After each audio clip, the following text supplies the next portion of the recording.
I went to Arizona because I wanted to chase stories that seemed larger than life, stories that might get too close to what the locals called bad medicine. It was October when I arrived, and the heat had finally started to ease, giving the air a quiet, almost fragile chill. People around there didn't like to talk about skinwalkers. When I brought it up, they would shrug, maybe laugh uncomfortably, or fall silent altogether. But I'd heard too many stories. The skinwalkers, beings that could shapeshift into animals or even people, driven by powers we weren't meant to understand, had haunted my mind since childhood. So I did what any curious soul with no common sense would do. I found a guide. His name was Joe. If you go looking for skinwalkers, he told me that first night around a small campfire, you might find them. But they're not just stories, not out here. You need to understand that first. His voice was barely a whisper as the desert night swallowed it up. He warned me that once you're marked by one, you can't shake it. It's like they get inside your mind. They're smart, patient, and they remember. You'll see them even when you don't want to. I thought I understood what he meant. But by the end of that first night, my skin was prickling with a sense of being watched. And for the first time, I realized that I might have made a mistake coming here. The next day, Joe took me to a place he called the Edge. It's where they start to gather, he explained, his voice low. You don't want to stay there long. The Edge was a forgotten canyon, scattered with strange markings and weathered stones arranged in patterns that felt wrong. The wind here was harsh and unkind, carrying with it faint whispers that seemed to seep into my ears. As I stood there, a prickling sensation crawled over the back of my neck. I turned quickly, but all I saw were shadows among the rocks. As we left, Joe muttered under his breath. They know you're here now, he said. Stay close to the fire tonight. They like to test new people. That night, in our campsite, I kept the fire going long after Joe had fallen asleep. The crackle of the flames was my only comfort as I listened, ears straining to pick up anything unusual. Around midnight, a strange yipping sound pierced the air. I thought it was a coyote at first, but then the sound shifted, twisting into something almost human. It stopped as suddenly as it started, leaving an uncomfortable silence in its wake. I hardly slept, and when morning came, I felt the weight of something dark settle over me. Joe noticed. It's already started, he said, his expression unreadable. Every time we set up camp, I felt eyes on me. Strange footprints started appearing around our campsite each morning. Sometimes they looked like coyote tracks. Other times they seemed almost human. When I pointed them out, Joe's face darkened. Never follow those tracks, he warned. They're meant to lure you. But one morning, I couldn't resist. I followed the strange footprints a short distance away from our camp, down a narrow, rocky path. The prints stopped abruptly at the edge of a cliff. As I stared down into the empty space, a cold shiver ran up my spine, and then I heard it, a soft whispering that sounded like my name. When I turned, I half expected to see Joe standing behind me, but there was nothing, only the endless, empty desert. By the time I got back, Joe was furious. They're playing with you now. They want you curious, and that's dangerous. You have to stay close, or they'll get into your head. That night, as I tried to sleep, a rustling sound crept around the edge of our campsite. I kept my eyes closed, pretending to be asleep, but the feeling of something watching me grew unbearable. Then, I heard a voice, low and raspy, calling my name.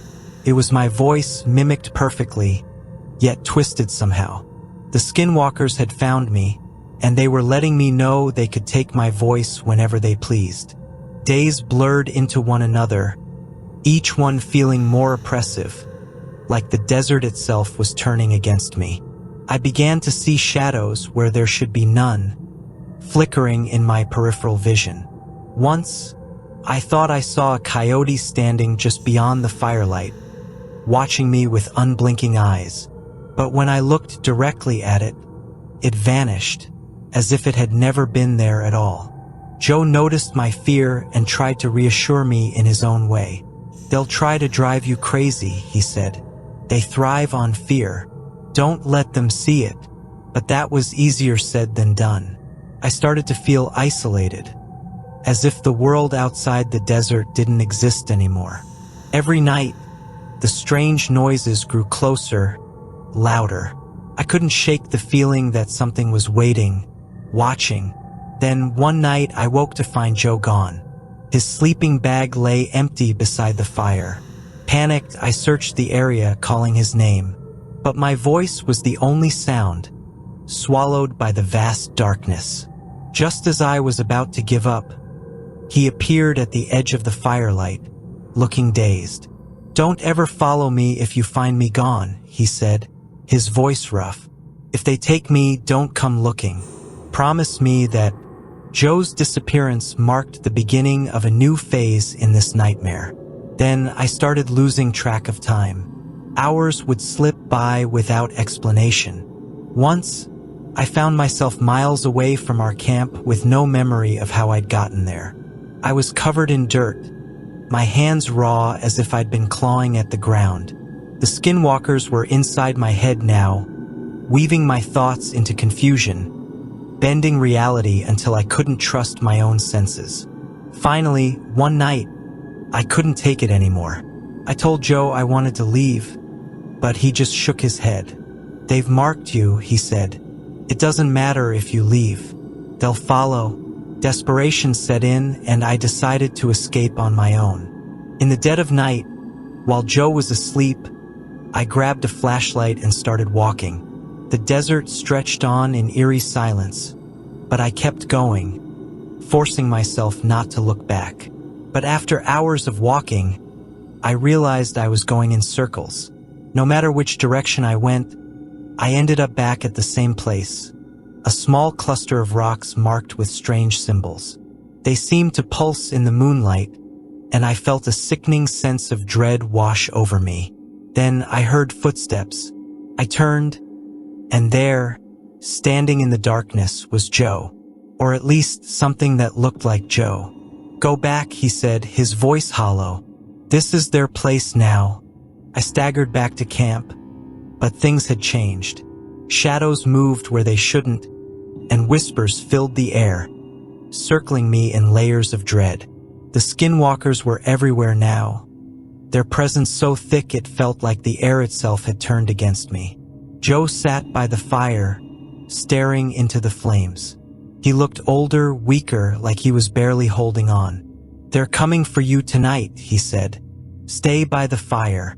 Don't let it go out." As darkness fell, the whispers grew louder. I felt something move behind me, and I forced myself not to turn around. But they were everywhere now, circling just beyond the firelight, their forms shifting in the darkness. I knew if I looked, they'd take me. All night, I fed the flames, my hands trembling as I tried to stay awake. The hours crawled by, each one longer than the last. And just before dawn, the whispers stopped. The shadows receded, and the air cleared. Joe looked at me, his face worn and haggard. "You made it," he said quietly. "But they'll always remember you now." We packed up silently, neither of us mentioning the shadows that had circled our camp all night. Joe was weaker now, his skin pale and drawn, and the usual weight in his eyes seemed heavier.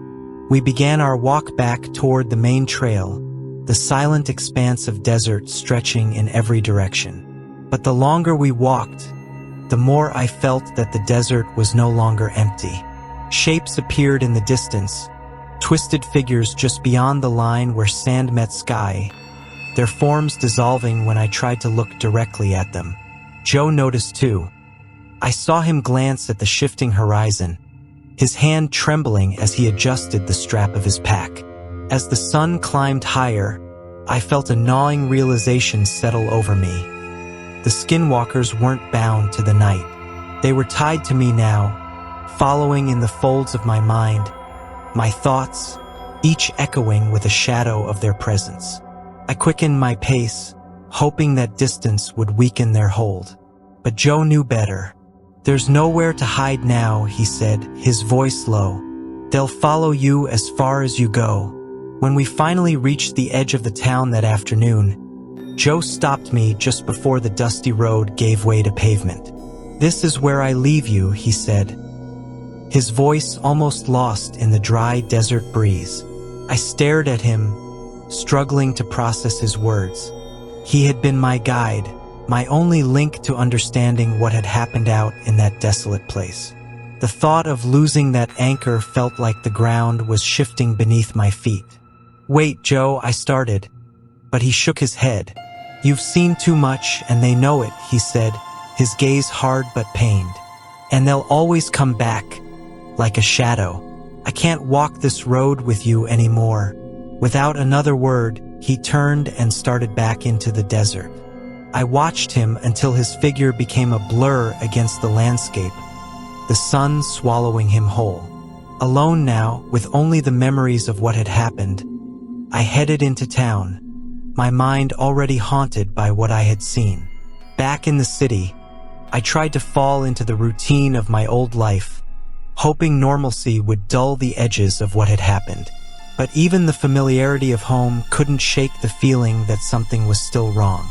Every night, as I lay in bed, the quiet around me became a waiting silence, like the desert had followed me back, lurking in the corners of my apartment. The whispers began within days. At first, they were faint, blending with the hum of the refrigerator or the distant rumble of traffic outside my window. But then they grew louder, sharper. They began to shape into voices I recognized. Joe's voice, my own voice, and the voices of people I hadn't heard in years.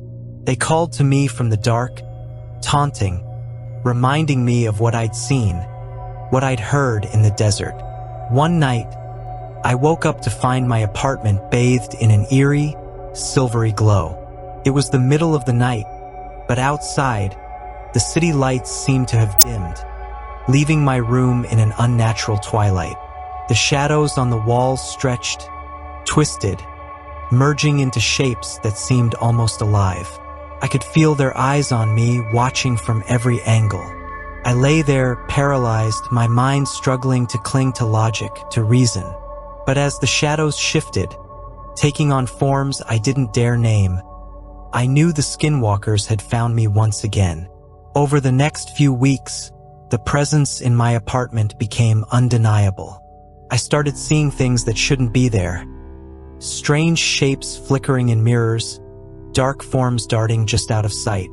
Once, when I turned on the bathroom light, I caught a glimpse of my reflection, but it didn't move with me.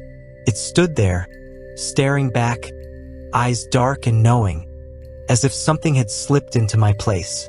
The Skinwalkers were testing me, pushing the boundaries of reality, chipping away at my sanity. I avoided mirrors after that, unable to shake the feeling that they were using my own image against me. When I finally reached out to a friend, hoping to confide in someone, I found myself unable to speak about it. It was as if the Skinwalkers had planted something in my mind, a dark knot that silenced me whenever I tried to share what had happened. My friends noticed my strange behavior, the way I avoided certain places, my growing paranoia. But I was alone in my nightmare, trapped by the weight of secrets I couldn't share. One night, as I lay in bed, I felt an overwhelming urge to go back to the desert. The feeling was irresistible, a pull so strong it felt as if invisible hands were dragging me out of my apartment, out of the city, and back to the barren wasteland where I had first encountered the Skinwalkers. I fought the urge, clinging to rationality, but the feeling grew stronger each night. Eventually, I found myself driving through the night, the empty road stretching out in front of me, leading me back toward the place I had sworn never to return. When I arrived at the edge of the desert, the air was still, unnaturally quiet.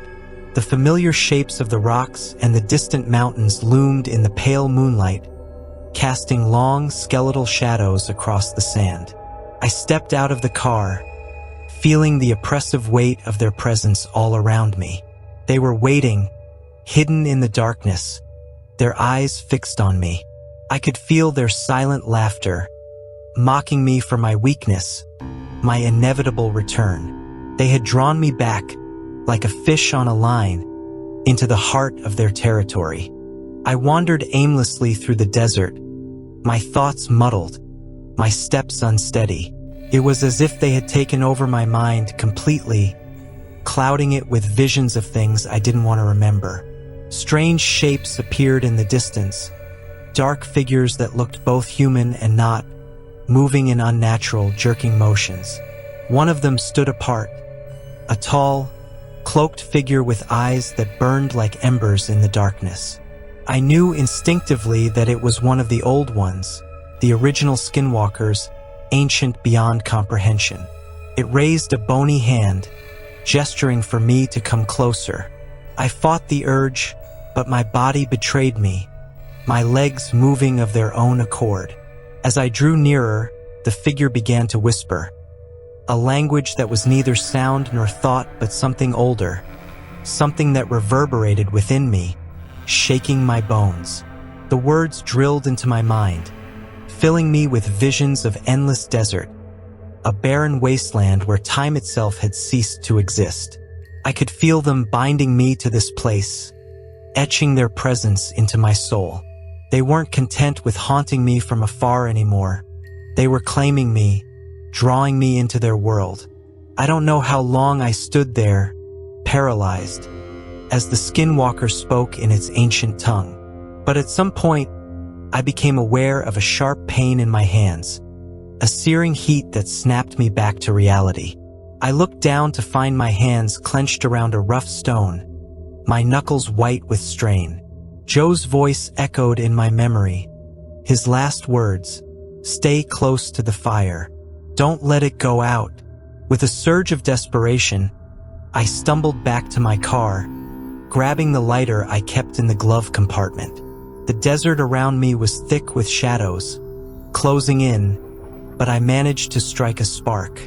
The flame flickered weakly, but even that small light seemed to drive them back, their shapes retreating into the night. As the fire grew, I realized what I needed to do. I had to burn the memories, strip them from my mind before they consumed me entirely. Piece by piece, I began to cast away the things that had bound me to the Skinwalkers, throwing them into the flames. Photographs, trinkets, even scraps of paper with my own handwriting. Everything that connected me to that place, to that time. The fire roared to life, filling the night with light and heat, and for a brief moment, I felt their hold on me loosen. As I fed the flames, each item swallowed by the fire brought a strange relief, but it came with a hollow ache, too, as though the memories I was losing took pieces of myself with them. The flames flared, casting flickering shadows across the desert, and I felt a strange sense of detachment, like I was watching it all from somewhere far away. When the last photograph curled and turned to ash, silence settled over the desert. There was a stillness, a finality, as if the Skinwalkers had retreated. The air felt lighter, and the shadows seemed to hang back at the edge of the firelight. For the first time in weeks, I felt a cautious relief. The terrible weight of their presence finally lifted. But as I turned away, something in the ashes caught my eye. Beneath the soot and half-burned remnants, there was an old, small object. My fingers trembled as I picked it up. It was a silver medallion, etched with unfamiliar markings that seemed to pulse faintly in the firelight. I didn't recognize it, didn't remember ever owning it, yet it felt oddly warm in my hand, as though waiting. That warmth seeped into my skin, and I knew then that my connection to the Skinwalkers wasn't severed. Not yet. They had left me a parting gift, a thread, something tying me back to them, and the medallion was the anchor. I returned home, carrying the medallion in my pocket, its weight a constant reminder of the desert and the Skinwalkers. At first, I told myself I'd keep it just until I could figure out what it meant. But days passed, then weeks, and every time I considered throwing it away, something held me back. The dreams started soon after, vivid and dark. Each night, I found myself back in the desert, wandering through a bleak, endless expanse. I saw shapes in the distance, twisted figures, both animal and human, watching with hollow eyes. They never moved, never made a sound, but their gazes weighed on me, like a pressure pressing down, freezing me in place. One night, I dreamt of Joe. He was standing at the edge of a cliff, his face half hidden in shadow, eyes empty. He raised his hand and gestured for me to come closer, but something in his expression made my skin crawl. When I didn't move, he whispered, "They know you're trying to forget." I woke up gasping, drenched in cold sweat, the medallion warm against my chest. I knew the Skinwalkers hadn't let me go. They were still watching, biding their time. The dreams weren't the only things that changed. Strange occurrences followed me everywhere I went, subtle enough to ignore at first but growing harder to brush off. I'd catch glimpses of dark shapes out of the corner of my eye, reflections that shifted when they shouldn't, shadows that seemed to stretch and curl toward me. I told myself it was just residual fear, paranoia from what I'd experienced, but deep down, I knew better. One night, as I sat alone in my apartment, I heard a knock at the door. It was faint at first, like someone tapping gently, but it quickly grew louder, more insistent. Heart pounding, I opened the door, only to find the hallway empty. But on the floor in front of me was a piece of torn, yellowed paper. The edges were burnt, and faint words were scrawled across it in a language I didn't recognize. My hand trembled as I reached for the paper. The moment I touched it, the air around me grew cold, and a low whisper filled my ears. I strained to make out the words, but they slipped away like smoke. The medallion burned hot against my skin, and I dropped the paper, stumbling back into the apartment, slamming the door shut. The whispers didn't stop, though. They lingered, seeping into my thoughts, leaving me with an overwhelming sense of dread. I knew then that the Skinwalkers had found a way in. A crack in the door, a thread in my mind that they were tugging on, trying to reel me back into their grasp. Desperation led me to the only place I could think of, the reservation where Joe's family lived. I didn't know if he'd have left any record of what we'd gone through, but I hoped someone there might understand, might know how to help. When I arrived, I was met with suspicious stares and murmured whispers. Finally, a woman named Evelyn, who introduced herself as Joe's cousin, agreed to speak with me. Her gaze was sharp, appraising, as if she could see straight through the facade I'd put up to hide my fear. I explained everything, stumbling over my words as I recounted the desert, the Skinwalkers, the medallion that wouldn't leave me alone. Evelyn listened silently, her expression unreadable, until I finished. She took a deep breath, nodding slowly. "Joe warned you, didn't he? They leave a mark on anyone who steps into their world." I nodded, feeling that mark now, more than ever, pressing on my mind like a brand. "They'll haunt you as long as you hold on to that medallion," she continued. "It's their way of keeping you close. It binds you to them, keeps you tethered to their world." She paused, searching my face. "But if you break it, if you return it to the desert and sever their hold, they might let you go." The thought of going back filled me with a bone-deep dread, but I knew she was right. I had to return the medallion to where I'd found it, back to the heart of their territory. I set out for the desert one final time, driving through the night, the medallion cold and silent in my pocket. I could feel its presence, a weight in my mind, whispering dark thoughts that weren't my own. Shadows flickered along the road, hints of movement that vanished the moment I looked at them. The Skinwalkers knew I was coming, and they were waiting. As dawn broke, I reached the place where it had all started. The air was thick with silence, the desert stretching out endlessly around me.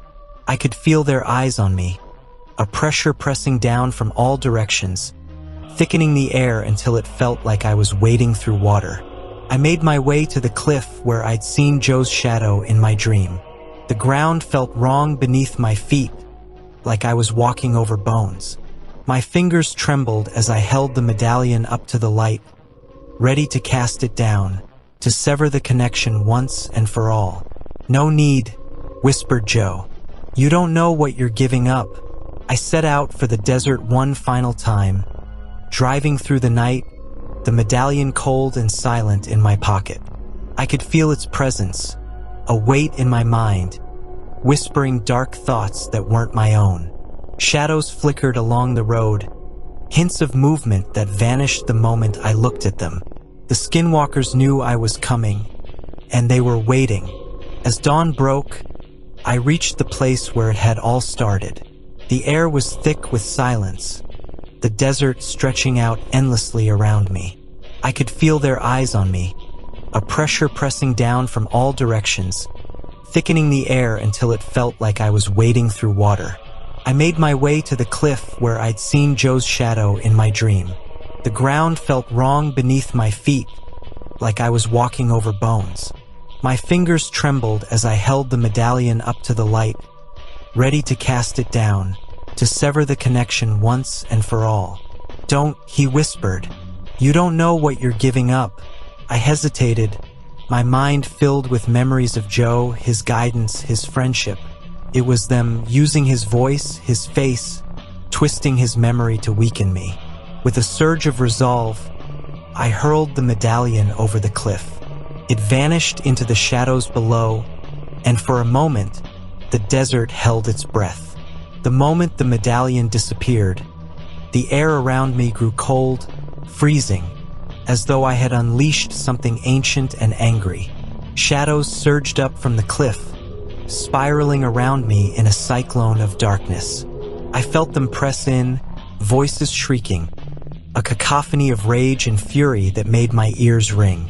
I fell to my knees, the ground cold and unyielding beneath me, as the shadows closed in. Shapes twisted around me, figures half human, half animal, their eyes burning with malice.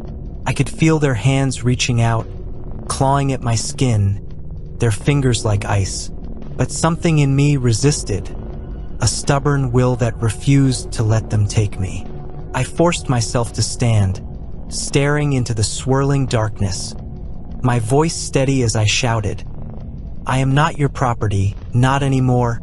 For a moment, everything went silent. The shadows hesitated, their forms wavering, and I felt their hold on me loosen. And then, one by one, they began to fade, slipping back into the darkness, leaving me alone in the quiet, empty desert. I stumbled back to my car, exhausted and drained, but free. The desert was silent, the shadows gone, and for the first time in weeks, I felt a lightness, a freedom I hadn't thought possible. Driving away, I looked back one last time, half expecting to see a figure watching from the horizon. But there was only the empty desert, stretching out under the brightening sky. The Skinwalkers were gone, their hold on me broken. But deep down, I knew that the desert would never truly forget. The Skinwalkers had left their mark on me, a scar I would carry for the rest of my life. And though I was free, I would never forget the shadows that had followed me, the whispers that had haunted my nights, or the terrible weight of the desert's darkness. As the miles rolled by, I felt a strange peace settle over me, a quiet understanding that I had survived something few ever could. The desert had tested me, marked me, and in some ways claimed a part of me. But I had returned, scarred but whole, with the knowledge that I would never be the same. In the quiet of the car, I felt the last remnants of the Skinwalkers' hold slip away, leaving me with the silence of the open road, stretching out into the unknown.